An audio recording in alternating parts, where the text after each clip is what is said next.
Great. A little video about baseball for those that are following along at home and learning how to use the MLB algorithm.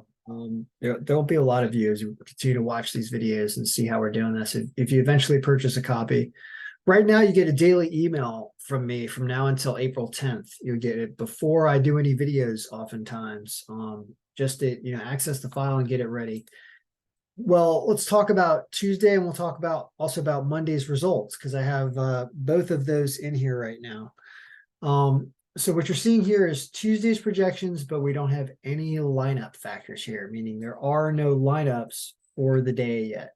All the lineups are actually frozen from yesterday, and they're not connected because the pitcher name is a different pitcher today. So when we look at our matchup sheet, all these predictions are going without any lineup factor, which is not great. But if you looked at these games and if they meant anything, and if it wasn't spring training, you'd see that you have a pick of the day, right? Would be the Yankees over Washington. Nestor Cortez was a really good pitcher. Mackenzie Gore, not as good. So that would be what this is spring training. Nothing matters yet. But what I do want to talk about, though, is the results from Monday and how we look at this and learn from this, and some work that I did on testing. So here is our results from Monday. Okay. There were 12 games. And what I've done is I've not only, we all have these 25 combinations here, but they also have names now. I've added names. And the reason why I've added some names is I want us to be able to name the combinations because there's going to be a logic behind how we make them. All right. You can show a little bit of what they're doing by color. You can see this looks like a weird staircase here of green.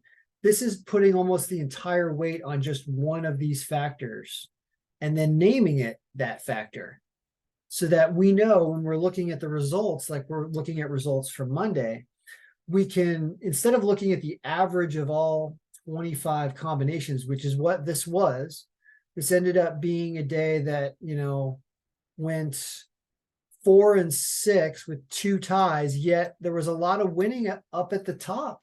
I mean, it did only lose only one out of the top 7 games descending by margin. Here it was the top one, but they scored 8 runs too. But spring training, don't worry about it that much in spring training. But did okay. But what's cool about naming the combinations is now we can say, well, let's look at just one of the factors that we had. And factor number 1 was just pitcher win percentage. Look how terrible that did. Terrible. That did awful. So pitcher win percentage was not good top down. What about the next combination string? You can browse by their name here. You don't have to browse by their number.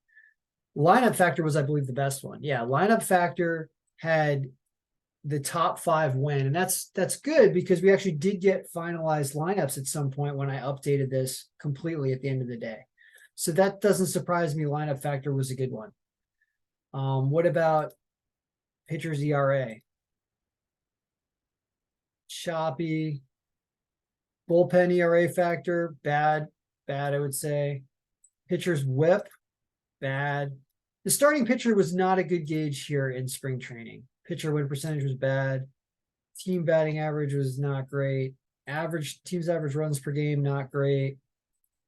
Average runs allowed, not great. So the best thing was lineup factor. And I totally believe that because that's the factor that was most detailed and related to who was playing today based on last year's stats. So you'd be like, well, it's good to know what the lineup factor is whenever we're looking at this order.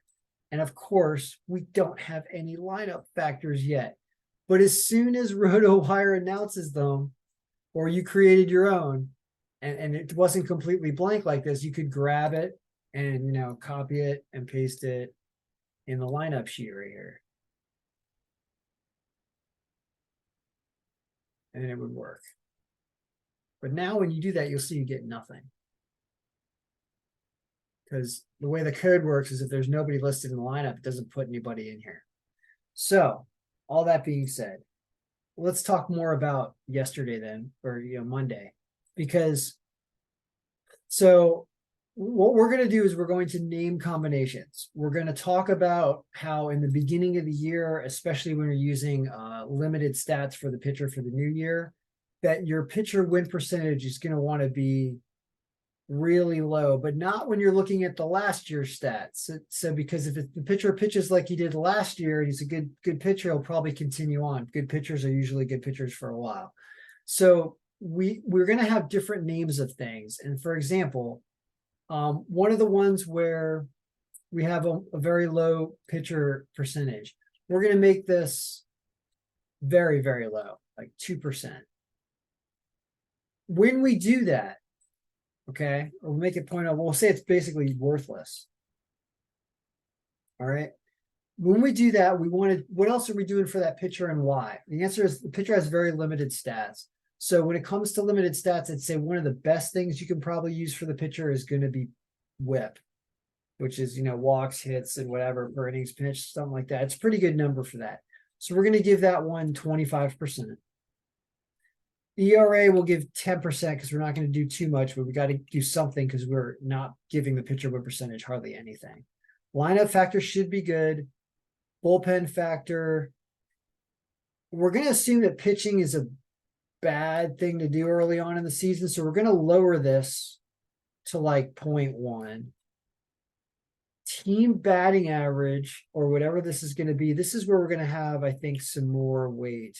Average runs per game. So this would be, I'm trying to limit certain stuff and isolate things, and then I want to call this something, okay? We're going to call number 25 like very limited pitching, or like almost no pitching stats. We'll call this one, and then it will refresh and it will become named that in the pivot table when I refresh next time. Like whenever I click this, instead of 25, it's actually going to say that name. And that will help us identify things. And like, if you want to simulate a game with number 25, we'll know that number 25 is all about simulating it when the pitcher hardly has any stats. What do I mean by that? I mean that in an instance like imagine you've got a pitcher win percentage that's really distorted. Actually, all these are really good. Believe it or not. We can see this is 14. Like, if you want to say that we hardly have any pitching stats here, but that's actually a lot of pitching stats. It's a bad day of an example. Sometimes you're going to have pitchers that hardly have any innings in the new year. And that's one where you're going to want to run scenario 25, I think, more. So we're going to be learning what these things are. And yeah, and we'll start naming them, and they're going to mean something as we test this. Because if you look at all the days, or look at this 4 and 6, like I said, lineup factor was good, but let's just go in order. Number one, basically what we're looking at is this order of wins and losses. And, it shows you what the win percentage was up here, but we'll just keep going. We'll see if we ever do better than, what the best one is, 60%. This up here is really good. So we know that lineup factor was good. Let's keep going. 60%. But I don't like seeing losses up at the top. We want to get this in order where this is always winning, right? No. But some ties, but no, definitely no. That was bad. Nope.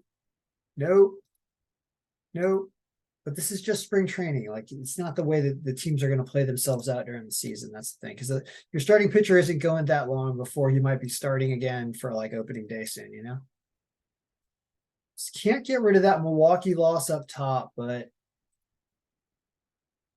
And our number 25 was a 50%er just losing the Milwaukee game with some ties. Anyway, all right. Well, I've gone on long enough, but I wanted you to know that this is how we're going to be testing and getting this thing to do really good things, because this is not that bad with only one loss in the top 7. I'm talking about, does this team win? Ties are weird and unique to spring training. We won't be seeing that once the season starts, but When I see an average that looks like this, and I'm like, this team did score 8 runs and they just still lost because it's crazy spring training and they got hit. All right, well, that still is doing something that's kind of good. So, sorry, wait a minute. Where was number 4? Yeah, lineup factor. This is good too. This was a tie. You get 5 in a row with just lineup factor. So we'll wait to see what lineup factor does tomorrow when it's ready. All right, guys. Good luck, everyone. You can purchase access, get on the email list. It's still $175, but you're getting an email from me every day until April 10th with this file. It's worth it. All right. Good luck. May all your picks be winning.